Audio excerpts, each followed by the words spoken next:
Welcome everyone to day 3 of chapter business environment. Student day 2 में देख लेते हैं हमने क्या किया था, एक क्विक रिवीजन। डे 2 में हमने खाली एक टॉपिक किया था, features of business environment, dynamic nature, interrelatedness, specific and general forces, totality of external forces, uncertainty, relativity और कॉम्प्लेक्सिटी। स्टूडेंट्स इसको मैंने जानबूझ के ऐसे लिखा है, आप लास्ट वीडियो में देखेंगे तो सीक्वेंस थोड़ा अलग से था। इस वीडियो में आपको याद करने का तरीका भी आ जाएगा एक्रोनिम के थ्रू।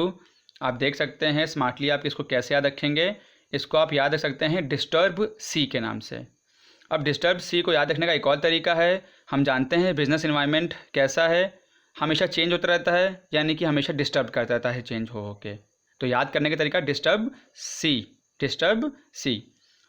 डिस्टर्ब सी में बी आप इसको काट दीजिएगा, बाकी आप देख लीजिए जो एक्रोनिम के फुल फॉर्म आप इसको बनाएंगे वो लाइन से लिखे हैं, याद करने का आसान तरीका है।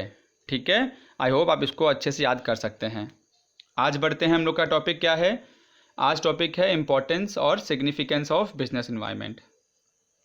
स्टूडेंट्स हमने पढ़ा है और पढ़ते आ रहे हैं डे 1 और डे 2 में कि बिजनेस जो है वो एग्जिस्ट करता है, सर्वाइव करता है और ग्रो करता है in context with an business environment, और उसके एलिमेंट्स उसको अफेक्ट करते हैं। ठीक है, एलिमेंट्स याद करने का भी तरीका था, सब आप इसको लाइन वाइज देखते रहिएगा, इसलिए एलिमेंट्स का जो टॉपिक था वो मैंने आपको फर्स्ट डे में पढ़ा दिया था। ठीक है, अब ये जो एलिमेंट्स या डायमेंशंस हैं वो चेंज होते रहते हैं। तो एक मैनेजर किसी एंटरप्राइज का क्या करता है, कंटिन्यूसली इस इन्वायरमेंट को स्कैन करता रहता है। इन्वायरमेंट का स्कैनिंग ज़रूरी है कि क्या चेंजेस हैं, क्या चेंजेस अडॉप्ट करने हैं। तो एक अच्छा मैनेजर इन सब चीज़ों को प्रॉपरली टाइमली अंडरस्टैंड करता है, उसे एनालाइज करता है, ताकि उस चेंजिंग इन्वायरमेंट के हिसाब से रिस्पॉन्ड कर सके। इसलिए किसी भी बिजनेस मैनेजर के लिए इम्पॉर्टेंट है कि इस बिजनेस इन्वायरमेंट को प्रॉपरली समझे। ठीक है, इसलिए इसकी इम्पोर्टेंस भी निकल के आती है एक मैनेजर के लिए। ये इम्पोर्टेंस आज का हमारा टॉपिक है, आइए देख लेते हैं। पॉइंट वाइज है। पहला पॉइंट है, it enables the firm to identify opportunities. Student पहले हम इसको देख लेते हैं ब्रेक करके, आइडेंटिफाई अपॉर्चुनिटीज़। अब होता क्या है, जिस इन्वायरमेंट में बिजनेस एग्जिस्ट करता है उसमें कुछ पॉजिटिव एक्सटर्नल ट्रेंड्स आते हैं या चेंजेस आते हैं। क्या आते हैं, पॉजिटिव एक्सटर्नल ट्रेंड्स और चेंजेस। ठीक है, अब ये पॉजिटिव ट्रेंड्स और चेंजेस जो आए हैं ये बिजनेस की परफॉर्मेंस बढ़ाने में हेल्प करते हैं। तो एक अच्छा मैनेजर क्या करता है, इन्वायरमेंट में ये आइडेंटिफाई करता है कि अपॉर्चुनिटीज़ कहाँ कहाँ पर हैं, उन्हें ग्रैब करने की कोशिश करता है। ठीक है, आगे लिखा है and getting the first mover advantage. अब ये फर्स्ट मूवर एडवांटेज क्या है, बिजनेस क्या करता है, अपने कॉम्पिटिटर्स से एडवांटेज पाने के लिए जो रिसोर्सेज अवेलेबल हैं अपॉर्चुनिटी फाइंड करता है और उन रिसोर्सेज को ग्रैब करता है। ठीक है, उन रिसोर्सेज को यूज़ करके ही बिजनेस फर्स्ट मूवर एडवांटेज पाता है, किससे, अपने कॉम्पिटिटर्स से। ये दिमाग में रखना है। ठीक है, नाम है फर्स्ट मूवर एडवांटेज, यानी कि पहले उसने एडवांटेज ले लिया, किसके ऊपर, अपने कॉम्पिटिटर्स के ऊपर। कैसे, रिसोर्सेज को यूज़ करके जो उसे अपॉर्चुनिटी के रूप में मिले। स्टूडेंट इसका एक बहुत कॉमन एग्जांपल हमारे दिमाग में भी आता है, और 2015 की बात है जब 3G से 4G आया था, तो एयरटेल ने क्या किया, उस अपॉर्चुनिटी को बहुत जल्दी ग्रैब किया और लॉन्च कर दिया 4G सर्विसेज, है ना। आप जानते हैं 4G क्या है, और उस 4G सर्विस को लॉन्च करने के बाद कुछ आपको याद भी होगा, 3G के डाटा जो था आपको उसी प्राइस पर 4G की सर्विसेज भी मिलने लगी थी। तो क्या हुआ, एयरटेल के पास जो कस्टमर्स हैं बहुत जुड़ गए एक साथ। ठीक है, कैसे, देखिए आप, उसने आइडेंटिफाई किया अपॉर्चुनिटी को, कैसे, 4G आ गया, उसने फर्स्ट मूवर एडवांटेज कैसे लिया, उसने तुरंत क्या किया, उस 4G सर्विस को लॉन्च कर दिया। फ़ायदा क्या मिला, एडवांटेज देखिए क्या मिला, नंबर ऑफ़ कस्टमर्स एयरटेल के साथ बहुत जुड़ गए। ठीक है, एक एग्जांपल और लेने का मैंने यहाँ पे दिखाया है आपको। देखिए गूगल आप सब जानते हैं। स्टूडेंट्स गूगल से पहले और भी सर्च इंजन्स थे, मैंने एग्जांपल भी लिखा है।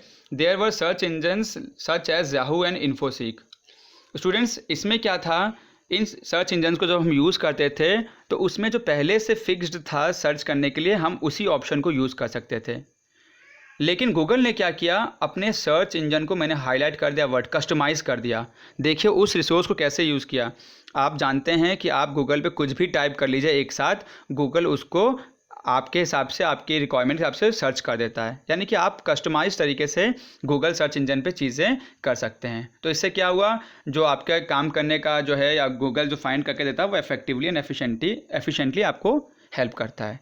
अब आप जानते हैं गूगल कितना यूज़ होता है, तो ये उसका फर्स्ट मूवर एडवांटेज था कि उसने अपने सर्च इंजन को कस्टमाइज़ कर दिया। ठीक है, तो वर्ड्स याद रखने हैं, सोच के आपको याद रखना है। तो ये पहला पॉइंट। दूसरा point, helps to identify threats. Students इसको भी हम डिस्कस कर लेते हैं। पहला इतना, आइडेंटिफाई थ्रेट्स। स्टूडेंट्स जैसे हमने भी पढ़ा कि इन्वायरमेंट में अपॉर्चुनिटीज़ प्रेजेंट होती हैं जो पॉजिटिव एक्सटर्नल ट्रेंड्स होते हैं। ठीक है, सिमिलरली कुछ ट्रेंड्स ऐसे भी होते हैं जो बिजनेस की परफॉर्मेंस को अफेक्ट करते हैं नेगेटिवली। यानी कि हो सकता है कि बिजनेस की परफॉर्मेंस जो है उसके एक ऑब्स्टेकल के रूप में आ जाए वो थ्रेट।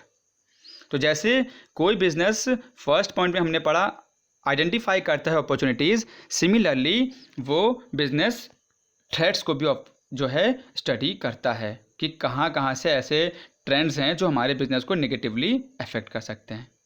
ठीक है, अब यही अवेयरनेस एक मैनेजर को जो है ना इन थ्रेट्स से बचाती है अपने बिजनेस को। कैसे, वो इन थ्रेट्स को वार्निंग सिग्नल ले लेते हैं। वार्निंग सिग्नल मीन्स अब हाँ कि भाई ये थ्रेट है, ये हमारे बिजनेस को अफेक्ट कर सकती है, इसके लिए हमें कुछ काम करना पड़ेगा, कुछ ऐसे एक्ट करना पड़ेगा कि हम इस थ्रेट को काउंटर कर सकें। काउंटर करने के बहुत तरीके हो सकते हैं स्टूडेंट्स। हो सकता है कि बिज़नेस क्या करे, अपने एग्जिस्टिंग प्रोडक्ट की क्वालिटी बढ़ा दे। हो सकता है कि वो उसी रेंज में कोई नया प्रोडक्ट ले आए।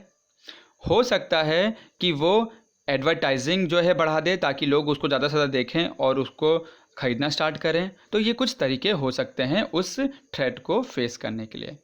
ठीक है, एग्जाम्पल एक और यहाँ पे लिख दिया है। फॉर एग्जाम्पल हम जानते हैं पतंजलि प्रोडक्ट्स जो है have become a warning signal to the rest of FMCG brands. जानबूझ के ये वर्ड्स लिखा है, आपको पता होना चाहिए। FMCG, fast moving consumer goods, जैसे टूथपेस्ट, शैम्पू, सोप, ये सब फास्ट मूविंग कंज्यूमर गुड्स हैं। तो हम जानते हैं पतंजलि के आने से काफ़ी ब्रांड्स जो पहले से थे उनके लिए एक थ्रेट हुआ। अब वार्निंग सिग्नल के रूप में वो ब्रांड्स भी, वो कंपनीज़ भी चेंजेस लाने की कोशिश कर रही हैं ताकि उसको फेस कर सकें। ठीक है, तो दो चीज़ें इस पॉइंट में रहीं, इस पॉइंट में मतलब इस स्लाइड पे रहीं। कोई बिजनेस अपनी अपॉर्चुनिटीज़ आइडेंटिफाई करता है और थ्रेट्स, ये अपॉर्चुनिटीज़ और थ्रेट्स कहाँ होती हैं, इन्वायरमेंट में। ठीक है, और उसको काउंटर कैसे करना है डिटेल में हम डिस्कस कर चुके हैं। आगे बढ़ते हैं। नेक्स्ट पॉइंट है understanding and analysis helps in planning and policy formulation. Students अब क्या होता है, हमने पढ़ा ना कि इन्वायरमेंट में अपॉर्चुनिटीज़ हैं और थ्रेट्स हैं, और एक अच्छा मैनेजर इनको प्रॉपरली स्कैन करके समझकर एनालाइज करता है। ठीक है, उस अंडरस्टैंडिंग और एनालिसिस करने के बाद अब फ्यूचर में क्या करना है मैनेजर प्लानिंग करता है, और उस प्लानिंग को कैसे, यानी कि उसकी डिसीजन मेकिंग पॉलिसी तैयार करता है कि अब उस प्लानिंग को कैसे फुलफिल किया जाए। तो थर्ड पॉइंट स्टूडेंट्स, हम अगर फर्स्ट और सेकंड पॉइंट याद रखेंगे तो थर्ड पॉइंट हमारा बन जाएगा। कैसे, फर्स्ट पॉइंट में अपॉर्चुनिटीज़ आइडेंटिफाई की, सेकंड पॉइंट में थ्रेट्स आइडेंटिफाई किए। अब जब उनको आइडेंटिफाई कर लिया तो अब अच्छा मैनेजर सारी चीज़ों को समझ के, अंडरस्टैंड करके, एनालाइज करके उस पर future course of action decide करता है और अपनी डिसीजन मेकिंग स्टार्ट करता है। ठीक है, सिंपल पॉइंट था। फोर्थ पॉइंट है it helps in coping with rapid changes. Students हम लोग ने फीचर्स में पढ़ा भी था, आज रिवीजन के वक्त वो वर्ड आ भी गया। पहला ही वर्ड था डायनेमिक। डायनेमिक मीन्स जो चेंज होता रहे, और चेंज होता रहता है क्या, बिजनेस इन्वायरमेंट। ठीक है, अब इस बिजनेस इन्वायरमेंट जो चेंजेस हो रहे हैं, क्या करता है बिजनेस, उसके हिसाब से चेंजेस अपने में भी लाता है ताकि जो है इन चेंजेस को काउंटर कर सके। स्टूडेंट्स इसका एक एग्जांपल मैंने यहाँ पे लिखाया है, one can see changes like technologies in case of mobile industry. Students mobile industry में बहुत चेंजेस आए हैं, आप बहुत अच्छे से जानते हैं, और डिस्कशन के लिए हम यहाँ पे कुछ पॉइंट्स भी आपके सामने रख देते हैं। स्टूडेंट्स होता क्या था, जब मोबाइल पहले तो सोचा ही नहीं था किसी ने कि बात करते वक्त हम मोबाइल वे में रह सकते हैं, यानी कि एक जगह से दूसरी जगह जाना है, साथ में हमारे कुछ रह सकता है जिससे हम बात कर सकें, है ना। तो क्या हुआ, जब पहले मोबाइल आया तो आप शायद जानते होंगे मोबाइल बहुत ही हैवी और मोटा हुआ करता था कि जेब में भी नहीं आता था, ठीक है। उसके बाद धीरे धीरे मोबाइल्स जो हैं वो उनका जो साइज़ है वो पतला होता गया, वो पोर्टेबल होते गए, उनका वेट जो बहुत पहले कहा जाता था, मैंने भी सुना है, आर्टिकल्स में पढ़ा है कि 1-1 किलो के मोबाइल फ़ोन हुआ करते थे, अब उनका जो वेट है वो भी घटा दिया गया धीरे धीरे, उनकी थिकनेस, लेंथ, साइज़, है ना, ये सब चीज़ें घटी।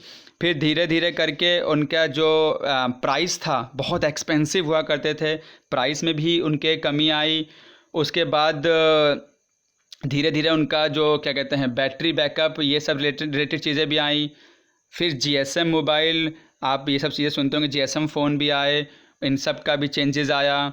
उसके बाद कहेंगे इसके बारे में, आप जानते ही हैं कि आप मोबाइल में गेम भी खेला करते थे, तो छोटे मोटे गेम खेला करते थे, स्नेक एंड लैडर, ये सब चीज़ें थी उसमें, छोटे मोटे गेम। उसके बाद चेंजेस आए तो आपको याद होगा कि फ्लैप फ़ोन आए थे जो बहुत ही कॉमन हुए थे, लोग इसको यूथ बहुत पसंद करता था। मोबाइल में चेंजेस आए, ये आप देख सकते हैं सामने एक मैंने वॉकमैन फ़ोन आपको शायद याद आएगा, सोनी का वॉकमैन फ़ोन भी आया था। तो ये सब चेंजेस मैं आपसे डिस्कस कर रहा हूँ ये बताने के लिए कि बहुत इनोवेशंस हुए, चेंजेस आए मोबाइल में, मोबाइल इंडस्ट्री में, तो उन चेंजेस को फॉलो भी किया कंपनीज़ ने। और अब स्मार्टफ़ोन आने लगे हैं, आप उन स्मार्टफ़ोन से क्या क्या नहीं कर सकते हैं, उसमें जीपीएस है, और आप अपना मेल्स उसके थ्रू भेज सकते हैं। और पहले तो स्टोरेज भी नहीं हुआ करता था, अब तो स्टोरेज भी मोबाइल में बहुत हो गया है, ठीक है ना। तो ये सब चेंजेस जो आए हैं, ये सब चीज़ें फॉलो करते करते जो रैपिड चेंजेस हुए, कंपनी ने उनको समझ के अपने जो यूज़ किया उसको चेंजेस की लाए अपने प्रोडक्ट में, ठीक है ना। तो ये डिस्कशन करना था आपसे। ओके, हम आगे बढ़ते हैं। 5th पॉइंट है, it helps in tapping useful resources. Student, first point में हमने डिस्कस किया था कि बिजनेस एग्जिस्ट कहाँ करता है, इन्वायरमेंट में एग्जिस्ट करता है, ठीक है। अब जितने भी रिसोर्सेज होते हैं, ठीक है, जैसे finance, machine, raw material, power, labour, ये सब, ये जो रिसोर्सेज हैं इनको इनपुट्स कह लें, ये सब इनपुट्स कहाँ से मिलते हैं, इन्वायरमेंट से मिलते हैं, है ना। सिमिलरली बिजनेस जो है अपना आउटपुट है, यानी कि गुड्स और सर्विसेज जो देती है कस्टमर्स को, गवर्नमेंट्स की जो सर्विसेज देती है उसके बदले में टैक्सेस देती है, अगर बैंक से या फाइनेंशियल इंस्टीट्यूशन से लोन लिया है तो उनको वापस करते हैं इंटरेस्ट के साथ। तो ये जो अपना आउटपुट है ये भी कहाँ सप्लाई करती है, इन्वायरमेंट में। तो पहले इन दो वर्ड्स को देख लेते हैं, यहाँ पर सिर्फ इतना ही लिखा गया है, फिर डिस्कशन करते हैं। The enterprise depends on the environment. कैसे? As a source of inputs, मैंने कहा ना ये सारे रिसोर्सेज कहाँ से आते हैं, इन्वायरमेंट से। And as an outlet for output, और जितनी भी चीज़ें बना रही है कंपनी वो किसको दे रही है आउटपुट के रूप में, इन्वायरमेंट को दे रही है। अब जब वो यहाँ पे एग्जिस्ट कर रही है, इनपुट ले रही है और आउटपुट दे रही है, तो इन्वायरमेंट में जितने भी रिसोर्सेज हैं वो सारे बिजनेस यूज़ करके उसे आउटपुट में कन्वर्ट करके देती है किसको, वापस इन्वायरमेंट को।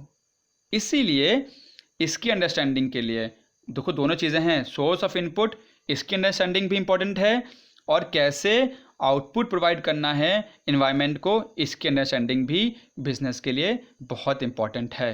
ये दोनों ही पार्ट ऑफ इन्वायरमेंट हैं, source of input and outlet for outputs, ठीक है। नेक्स्ट पॉइंट है, it helps in improving performance. Student day 1 में हमने पढ़ा था कि बिजनेस एनवायरनमेंट क्या है, sum total of all external forces, ठीक है, on which business has no control but affect its performance. Last में लाइन हमने पढ़ी थी, बट अफेक्ट्स इट्स परफॉर्मेंस। अब स्टूडेंट्स किसी भी बिजनेस में मानो उन्होंने इन्वायरमेंट को स्टडी करके, जो हमने पॉइंट पहले भी पढ़ा, प्लानिंग भी कर लिया और पॉलिसी भी बना लिया। अब इसका मतलब ये नहीं कि सब कुछ हो गया।